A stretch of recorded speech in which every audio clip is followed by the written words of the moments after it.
Well, thank you for the lovely introduction. I did the same thing 2 seconds ago. And it's so nice to see so many friendly faces here. So thank you. This is meant to be interactive. I'll be talking about some of the projects we're working on, and you just feel free to bring up questions. We'll kind of go from there, okay? My understanding is that I have 20 minutes. I tend to talk way more, but I will keep it in. I will rein it in. And I think, do I go like this? Oh, fancy. Okay.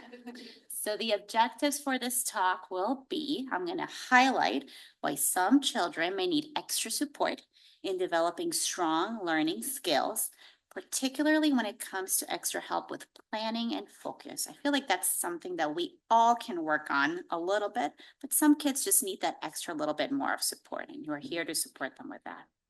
I'm going to go over why doctors and how doctors and researchers like myself explore learning challenges in children who are at risk for cerebral palsy, and also once they're diagnosed with cerebral palsy as well. And I'm going to share ideas on how to create opportunities to make it easier for kids to participate in and benefit from research designed to enhance learning abilities. So these are some things that we're going to be talking about today. Learning is essential, right? This is something you need to do from the second you're born. You're introduced to this crazy world and you have to learn the rules. You have to learn to adapt and just kind of figure out what's going on around you so that you can kind of interact and play and learn and do all sorts of things. There are lots of building blocks or essential skills that we must master in order to effectively learn from the world around us.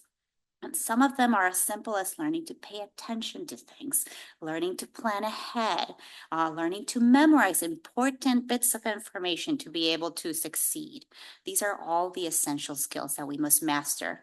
Again, from the second we're born, we're learning, we're learning, we're learning. And children at risk for learning delays and cerebral palsy include children with very specific early brain histories or early neurological histories. And in our center, we tend to see a lot of kids they come in with this very similar origin story. Many of them in the neonatal period, in that baby period, may have been diagnosed with something known as hypoxic ischemic encephalopathy or HIE. And if you haven't heard about Hope for HIE, they're a wonderful nonprofit. They're the leaders, really, when it comes to nonprofit work trying to benefit babies and children and kids with HIE. They are the ones that created this infographic, so that's why I wanted to shout them out. But hypoxic ischemic encephalopathy stands for hypoxic, lack of oxygen, ischemic, restricted blood flow, encephalopathy affecting the brain. And the usual origin story is that pregnancy went well, mom presents to deliver, the baby is born, and the baby looks, for lack of a better word, stunned. They're not quite moving the way they should be. They're not interacting with the world the way they should be. They need extra support to be able to breathe, to survive, and they get this diagnosis of HIE for that reason. So in here at Wiseman, we tend to see babies with HIE, but we also see babies that can be at risk for CP who are also born extremely preterm. These babies, because they're born extremely preterm, they may be at risk for different types of issues, including brain bleeds, which we refer to as intraventricular hemorrhages, as well as injuries in their brains specific to the white matter of their brains, and this is known as periventricular leukomalacia. I throw these terms because these are terms that we commonly see in the charts. They're hard to kind of tease apart what they mean sometimes, but these are, when you put all of these kiddos together, these are the kids that when I see them in my clinic, I go, these kids are at high risk for learning issues. How can we help identify these things early? How can we help support them best? Okay. So one of the things that I've been doing over the last couple of years is trying to understand how executive functions or early learning abilities affect and support the way we learn and interact with the world around us. The phrase executive function, first of all, sounds really fancy, but really what it boils down to, it's a set of simple skills. These skills, I don't want to laser anybody. Okay. These skills underlie the capacity. Oh, thank you. Thank you. Oh, awesome. Yeah, thank you so much. These skills, and I've learned, somebody taught me this, to look all fancy when you're presenting, you're supposed to hold it like this, and that way you're not as jittery. But these skills underlie the capacity to plan ahead and meet goals, display self-control, follow multiple step directions, even when interrupted, and stay focused despite distractions, among others. And I love this part, especially over here. Much like an air traffic control system at an airport helps planes on different runways land and take off safely, executive functions do basically the same thing. They take over that air traffic control system abilities. They look over everything. They allow you to get up in the morning, make it through your day, do the things you need to do, stay focused, and learn. These are all very important skills. There are four main executive functions that I have had the pleasure to study over the last couple of years. The first one being working memory. When I think of working memory, I think of like our brain having this little cute notepad. It obviously has to be cute, a cute little notepad where it helps you to hold on to little nuggets of information for a little while, like remembering somebody's phone number or remembering somebody's name or a little piece of information that you need to do to be able to succeed at something important, let's say homework, something like that. So that little notepad.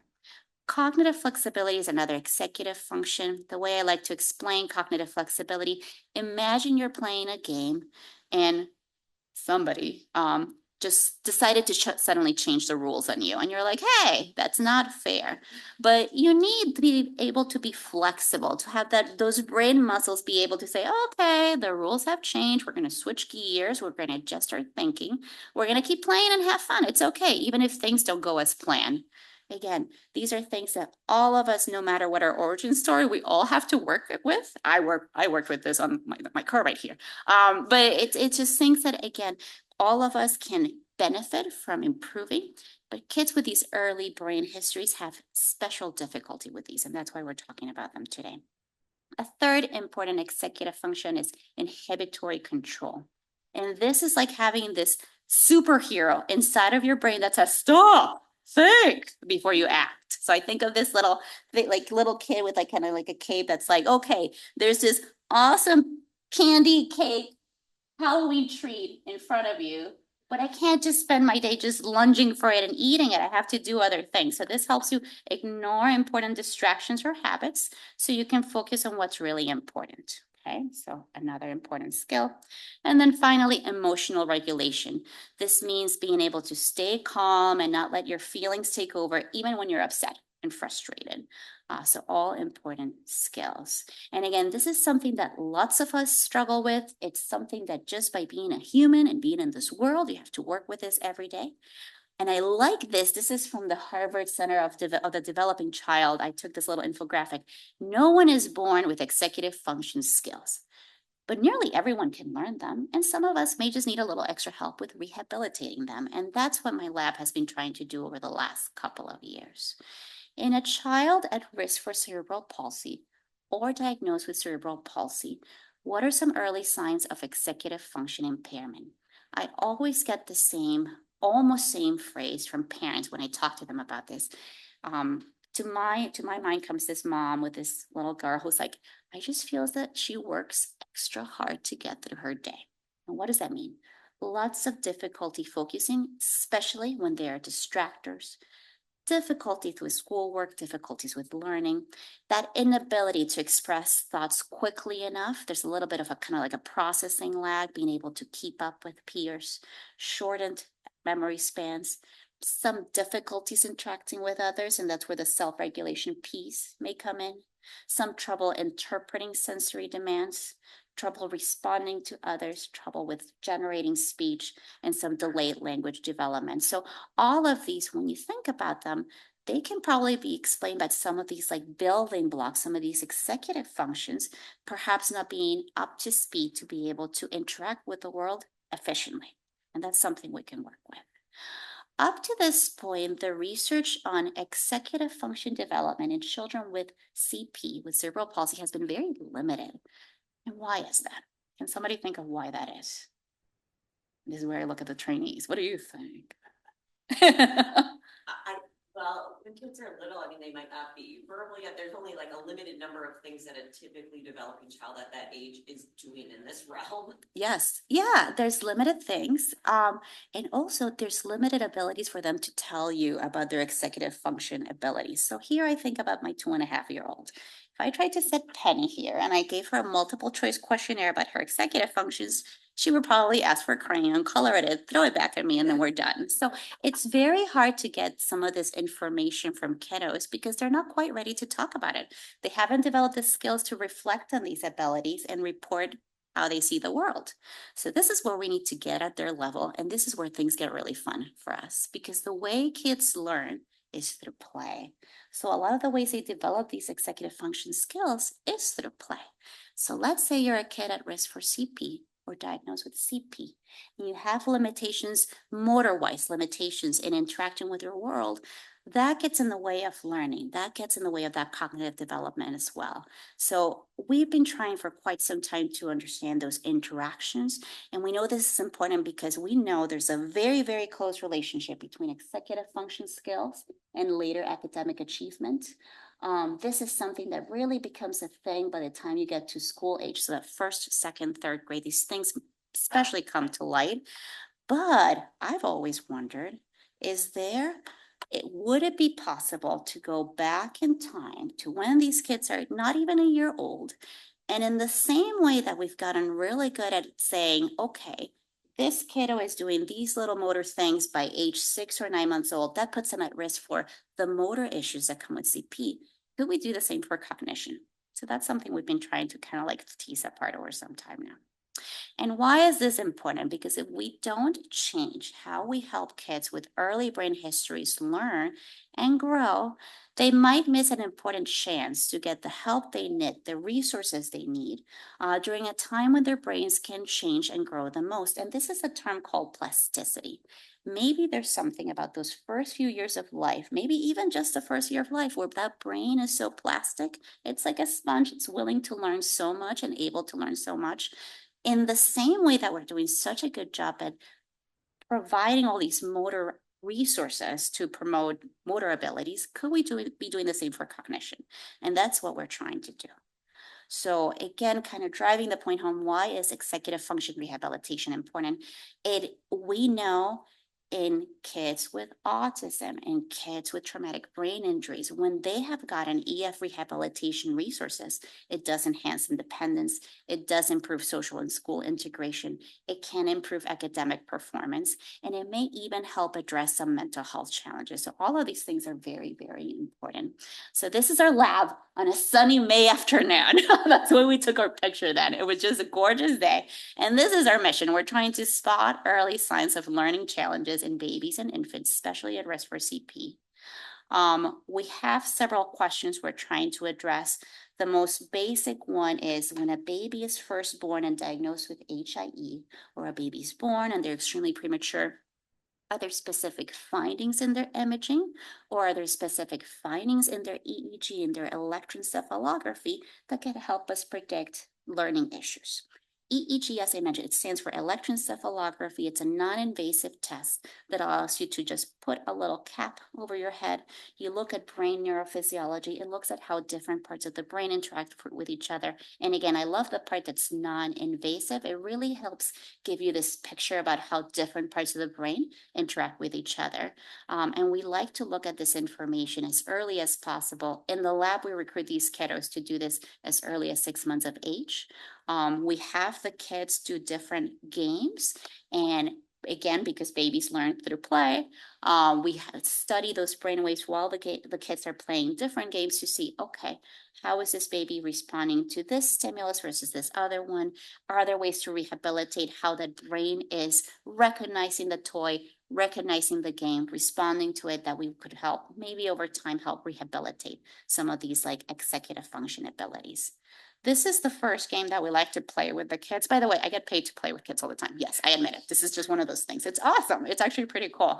So as a career option for all those involved, it's a pretty cool thing to do. So the first game we play is A, not B. And this is from Dr. Kimberly Cuevas' lab at UConn. This is not my graphic, and I need to say that it's super cool, but I claim I wish I was this artistic to come up with this, but anyway, let's say there's a little kid. I'm going to switch to this one now.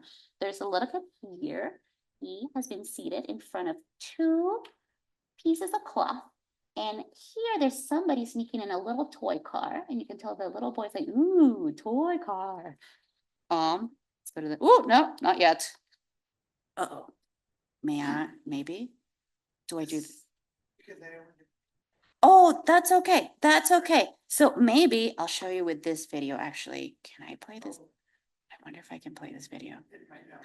Is it the PDF? Okay, so no, that's fine. That's totally on me. So guess what? I'm gonna pretend to be a little kid. So I'm sitting in front of the table.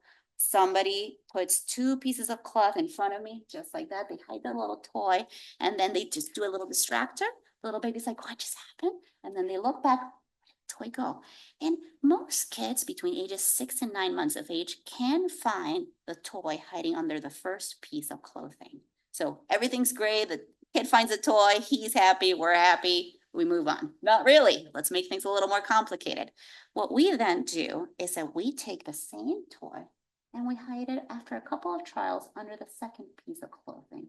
And what you find in most typically developing 6-month-olds is that with a distraction, they're still gonna keep looking for the toy in the original spot.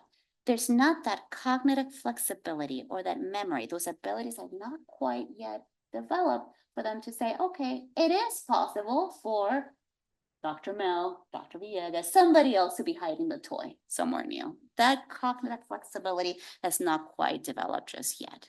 You should be developing that ability by age 9 months.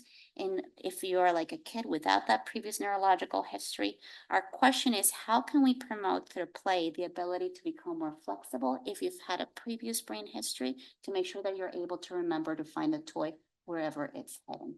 Again, this has real world applications. In the real world, when I am driving my car to get from point A to point B, I can't assume that pedestrians, especially at UW on a game day, are always going to be coming from the same direction. I have to be flexible enough to say things can change, objects can move. I need to be flexible, and that's just how we kind of like try to counter these different things. This is my daughter Penny doing the task.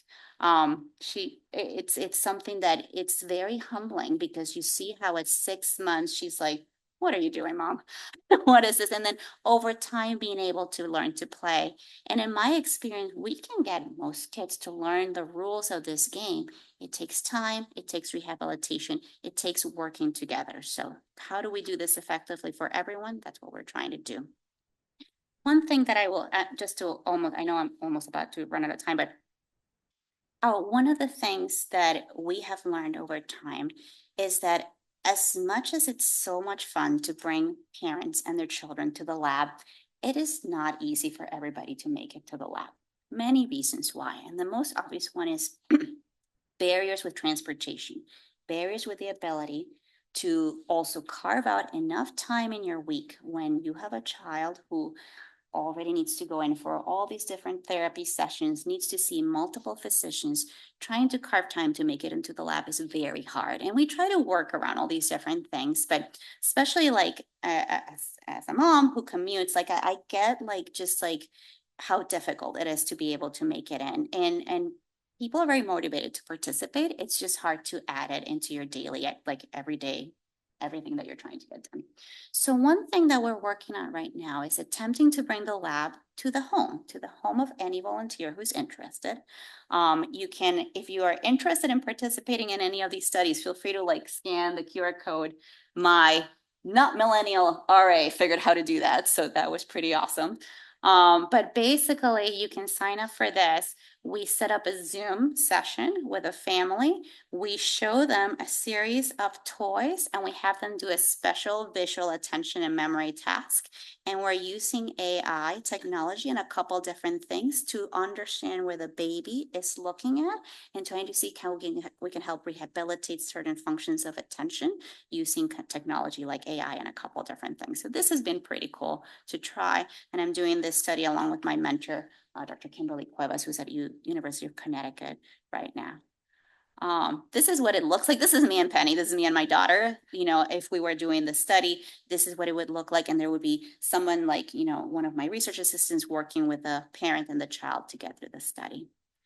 The future, of course, involves rehabilitation. I do think by engaging kids through play, there's different ways to teach them these different skills in a way that's not just applicable to these specific games, but making it generalizable so they can use it in different settings and in different tasks.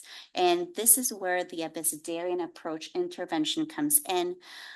This is an intervention that has been utilized not just in cerebral palsy, but in many other different patient populations to rehabilitate language, cognition, etc.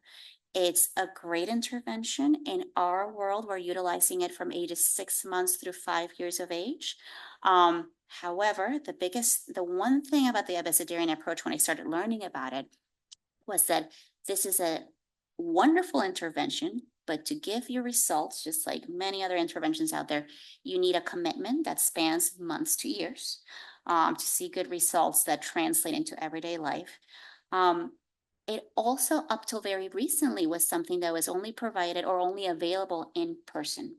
So for you to be a child that would benefit from this, you had to have the ability to make it to a level 4 center like UW every other week for months to years to see results.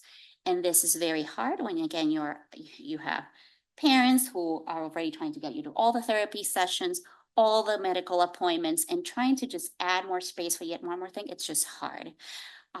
Throw in there the fact that we know that at least for our newborn follow-up clinic, up to 2/3 of our patients are traveling more than 2 hours to get to us. So trying to add that into a bi-weekly schedule, it's not sustainable. Okay. So one thing that I did, this intervention was created by folks at the University of North Carolina. I reached out to them about a year and a half ago and I said, have you ever thought about making this a virtual intervention? And I always tell the story because they're like about to retire. They've been doing this since the 70s. They have really good data on this. And they're like, we've been waiting for somebody young to translate this into like the internets. And I'm like, yes, let's do it. That's not just me because I'm an older millennial. So I have assembled a team and we're translating this as we speak. We've been very lucky to get an ECTR grant here at UW to do this. It's been really fun. We're about to start a feasibility trial in January to February. You always have to leave things as a range in research.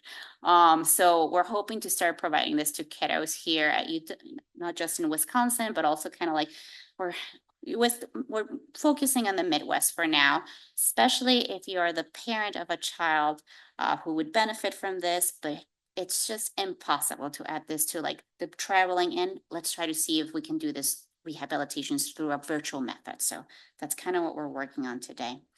We do have a lot of opportunities for family engagement. If you're a mom, dad, grandma, grandpa, auntie, somebody with a child with CP or at risk for CP, and you want to be involved and you want to have a say, input, some sort of like voice in the research process, I actually welcome this. And the reason why is because at the end of the day, research is hard work. So if it's not going to benefit anybody, what's the point of doing this, right? You're not supposed to say this, right? But it's important, right? So I'm actively seeking families who would like to be involved in making sure that what the research we're doing matters, that the research I want them to help us shape our research priorities. So just wanted to end with like an open call. We're looking for family members to help us shape the future of our research mission. We do have a couple opportunities for engagement through focus groups, interviews, a couple different things, just to confirm that what we're doing is useful. And I'm particularly interested in knowing if this virtual intervention is of help to anybody, if this is going to be something that people are interested, willing to commit, and would be helpful to them. So if you're interested in being a parent, again, family member, guardian, whoever involved in the research, having a voice, again, Gen Z, not millennial, use the QR code. Or if you're savvy, use this. It will take us to our email. You can also just Google the Trees Lab at UW, or you can come talk to me. If you Google us, there's a website, and our lab website is there, and you can actually enter the contact stuff. There's a little page where you can reach out to us and even call us if you're interested in learning more about what we do. So kind of a little bit more about that. So again, in conclusion, this talk should have highlighted why some children may need extra support in developing strong learning skills, particularly those learning blocks that are, I've referred to as executive functions here, including planning, focus, etc. I have explained how doctors and researchers like myself explore these learning challenges in children who are at risk and or diagnosed with CP. And I just wanted to share some ideas. Again, that's the open call here to create opportunities to make sure that A, what we're doing is easy for kids to participate and benefit from, and that families are interested and they feel like what we're doing is helpful to them. So again, feel free to be involved. This is my lab. It takes a village to do all of this. We have a couple different projects that I've described going on, but for the stuff that's happening in the lab as well as virtually, we have a great team. I couldn't do what I do without Maureen Habig, who's our clinical research coordinator. We have great support with neuropsychology, research assistants who are undergrads, medical students, as well as post-baccalaureate students who are involved with the work we do. We do have some clinical work that I didn't talk about in the NICU that Jackie Dickman, who's one of our medical students, has been working on for several years now. And then here's a staff that's part of our intervention study, lots of really great people working together. And what I love about this is that it's become not just a multidisciplinary collaboration with Dr. Black, who's at the School of Education, as well as others also at University of North Carolina. It's really become a really cool team effort. So that has been really fun. Any questions or concerns? Thank you.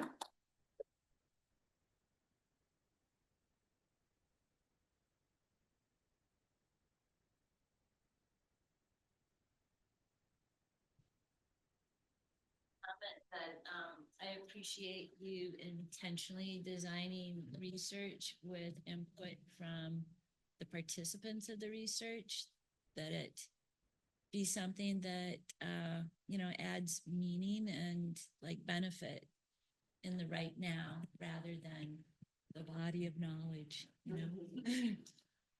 Thank you for saying that. A little bit of it has been I've been doing this long enough where I can look back to certain research that I did as a trainee. You check those boxes, and a lot of time being bothered by the whole, like, who is this for? Right? And I do think that I get to do something that's really awesome that feeds me and my soul and what I do and who I am. But if it's not going to benefit anything, it's a huge waste of everybody's time, including taxpayer dollars that help fund the research we do. So I don't know. It's this last part has come out of like a part of like almost like a little discomfort, like is what I'm doing actually helping anybody, and not wanting to help anybody's time, including the participants who spend hours volunteering to do what we do. So thank you. I hope it helps. I always say that. Don't let the NIH figure the last part. I hope it helps. Yeah, but that's always a question.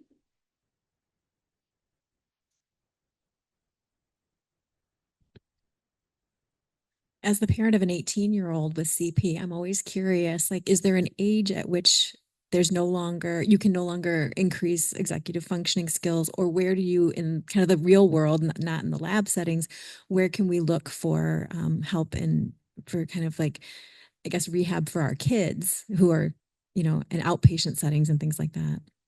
It's never, so in my experience, there's never a cutoff. I think as adults, this is something that I actively work on myself all the time, right? To be able to like organize something, if you have to engage your executive functions, and there's always room to grow. Unfortunately, there's not a lot of literature out there for teens or adults with CP working on EF on executive function rehabilitation. I do think there are some great books out there. I don't have the slide here though. I do have a lot of hope for the future. Here's why. 25 years ago, when autism research hadn't become what it is today, if you Googled, or I guess Amazon wasn't like the friend where, if you look for books on executive function rehabilitation, which is what I was looking for as a trainee, you would find 2 books. There was nothing. And a lot of really like money, interest, engagement has gone into this. And now if you go into Amazon or wherever and you type executive function rehabilitation for autism, you get like 100 books. So I think it's a matter of like shining focus and bringing attention to this issue, and we could really try to snowball it on the momentum and to get this research going and get a lot more literature out there. So you could always try to like look at books just like an EF and adults, and maybe tailor it to your own needs or your child's needs and go from there. but we are lacking a lot of that specific to CP. So that's an area of need. But in the same way that our colleagues in the office and were able to spin this together, I think we can as well. We just need to bring attention to it. Yeah. Thank you for your question. Any other questions? So if anybody wants to talk to me, I can talk about this till tomorrow. But I'm very approachable. Feel free to come find me. We can chat more about this. And for trainees, there's also opportunities to be involved in the lab always. So thank you for your time, especially on a Saturday morning. I appreciate you listening to it. Thank you.